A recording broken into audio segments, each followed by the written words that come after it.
Hello, One Piece enthusiast. I'm the One Piece nerd, and today let's talk about chapter 1061. So, it's been a couple of days that the chapter has been out. I feel like it's time to talk about it. I have my thoughts gathered. Let's begin. The chapter continues with the Straw Hats basically trying to save Bonnie from whatever that steam was, water steam was. So Zoro was successfully able to cut it, and as typical Straw Hat comedy, two of the Devil Fruit users of the Straw Hat crew goes into the water to save another Devil Fruit user. Hilarious, always. So, and I'm glad Jinbei is here. Like, finally, there's actually someone who's capable of saving them from the water, from strong currents. It was a very strong current. For a fishman like Jinbei, who struggled to get three of them together to get to a safe place, it'd be a lot harder for Sanji or Zoro to do it in the first place. And Straw Hat was attacked by a robot fish. A robot fish, and then somehow a robot mech arrived to save the Straw Hats from the robot ship, from the robot shark. Uh, we'll get to that in a bit. So, the first thing I really want to bring up is the whole case with Bonnie. So Bonnie's here to meet Vegapunk. Vegapunk's relation with Kuma, yeah, I guess it makes sense that she would want to come visit Vegapunk. But considering she said she had business, it doesn't look like she's infiltrating. Rather, Vegapunk knows about her. That adds a lot of mystery to this entire thing. Because you wouldn't expect Vegapunk to stay in touch with the typical pirate just to make an arrangement.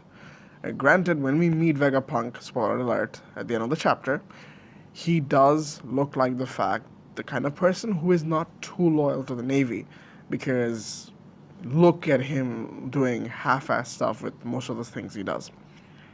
But to that in a bit. So Bonnie is saved. Luffy and the others are now talking about the whole thing. I don't have much to add to this, aside from the fact that I think this is going to lead to something very important leading on in the future of One Piece. And Egghead is literally an island that is considered to be the most advanced island in the world of One Piece. This is basically, it's better than our modern world, and it's the island of Vegapunk. And it's very interesting about the fact that how it's always the winter islands that Vegapunk has some sort of a connection to.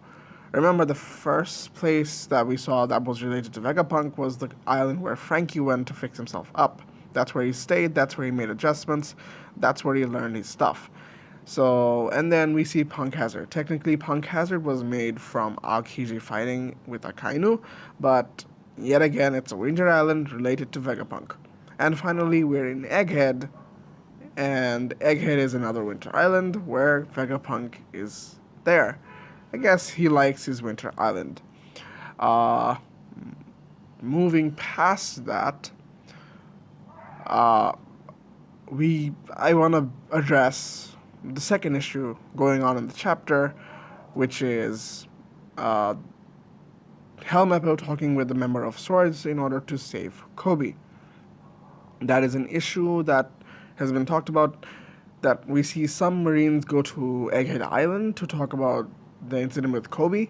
And so we're in Egghead. I think there are Marines in Egghead Island, and the sword base, wherever that was, it was near Egghead Island, which makes a lot of sense that I think they're going to come together. They're going to come together in Egghead Island to decide something, because the capturing of Kobe is not taken lightly. I had a hard time understanding if the Navy would actually go to save Kobe, but they have to. He is the hero of the Rocky Port incident. That apparently is one of the most influential incidents that happened after the Paramount War, and I think the entirety of the world has a very good idea who Kobe is. And if the Marines don't go to save a person like Kobe, who was literally treated as a hero, I think that would be a bad reputation for the Navy overall from the general population. And considering how many countries are kingdoms, or siding with the revolutionaries, this would make matters way worse. So I think they would have to come to some sort of a conclusion to rescue Kobe, whether it be sending in admirals or sending in seraphims or making some sort of a negotiation. I think they're willing to do it because it matters a lot. And we finally get a huge character dump for members in the Sword. Granted, they're not that special from what we know thus far, and whoever that I can't remember names. I'm so sorry. The Prince guy. He apparently was shown in the cover page with Lola, Beiji, and I forgot Chiffon. Right, Chiffon, Lola, and Beiji. The cover page, the whole cover page. Uh, he was actually shown there, so he's not completely new. But granted, we don't know much about them, and it doesn't seem as though they're so influential. But for the character of Prince, I think he is a very level-headed guy, considering he's a rear admiral. When Helmeppo came up with the idea of saving Kobe, he said, "Yo, look, Hachinosu is a very dangerous island. Blackbeard is a very dangerous foe. You wouldn't want to invest resources that hastily without talking with people from above." Now, when they mean, talking with the Marines, do they mean swords in general or the Marines as a whole? I'm not so sure. Really, I'm really not so sure.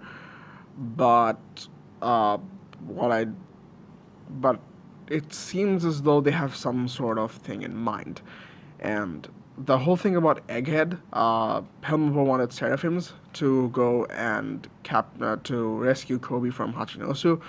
I don't think the Seraphims are enough. The 10 Titanic captains are very strong, and Seraphims and a bunch of rear admirals, vice admirals wouldn't do anything to Blackbeard, honestly. That wouldn't nearly be as enough. Uh, Maybe if they take admirals, but again, the Marines are in trouble. The problem from Cross Guild, Kaido and Big Mom going down, revolutionaries making a move and everything. Well, government's very busy. They don't have enough resources. So I don't think they're willing to give that much to Blackbeard to save Kobe. They don't have much resources. I'm not saying that they don't want to. I'm saying that they might not have that resource. Moving past that, one person that I mentioned that might be going after Kobe is Garp. And I would really want to see Garp be a part of Sword and finally make a move for them so that they're able to save Kobe. And that would be very meaningful. Like if there's anyone who cares and from the higher ups that cares about Kobe, that would definitely be Garp. And X-Drake also has no information. I guess X-Drake can be considered a very top dog in Sword, in the organization for Sword.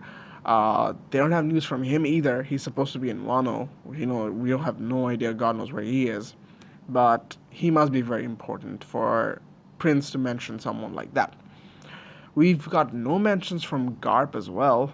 Like, no one's talking about Garp. We have no idea if Garp's even affiliated with Sword, but it's a secret organization. I'm not sure. Honestly, I'm really not sure where it can go from there. But we can move on. I have more speculations yet to come for that. I'm gonna go make a separate video on the rescue mission of Kobe, but let's move on to our final topic, which is Dr. Vegapunk. If you guys know, people who are well aware would know that this is definitely not Dr. Vegapunk's real form. It's a he. He's been mentioned by Caesar and everyone else as he, and it's a girl. Now, granted, gender thing is whatever in One Piece, but I don't want to get into that confusion and conflict. The narrator said the Vegapunk sounded like an old man, so it's definitely an old man. And there was a number 2 written on the girl, which basically means that's like a creation from Vegapunk that basically that makes him able to travel to places. Maybe he's very old, he doesn't want to move around so much, but he has other means of communication through that number 2. so that he can do all the talking and go to places when he's physically not able to do so. So yeah, that's not the real form of Vegapunk. I definitely don't think that's it. It is an old dude. He's going to be an old dude, and I'm very impressed. Uh, for Vegapunk, right now, after 1,000 chapters, we finally get to see Vegapunk. We have so many questions to ask, but what I'm most interested in, aside from the fact that all the mysteries that linger around with Devil Fruits from Vegapunk, is Frankie and Vegapunk's reaction, interaction. My bad. The interaction between these two is going to be very fun, to be honest. Uh, Frankie's been using Vegapunk's knowledge to make his own body, make his own cyborgs and everything. I think this is going to be one hell of a ride. Uh, the setup for the next arc, I don't know how small or big it is, but it's going to be a setup, another setup arc. It's going to be some sort of a breather, but more of a build up to a better arc. And for someone like Vegapunk to come into the story right now, I think it's the perfect opportunity. That being said, that's all I had to say. And on the final note, I want to end it on good things. The giants from the kids from Punk Hazard, they've been taken to Dr. Vegapunk. Dr. Vegapunk's working on them, and they've actually reduced down inside. We finally see Tashigi talk about Helmeppo and everything. So this is gonna be this is good news that they're finally now shrinking, and I think they'll go back to being normal by the end of the story, which is very good. And to be honest, there's a lot of lingering questions I can't answer in the single video. I'm gonna make a separate one. If you guys enjoyed, make sure to like and subscribe. Hit that sub button. Comment down your thoughts. Until next time, peace.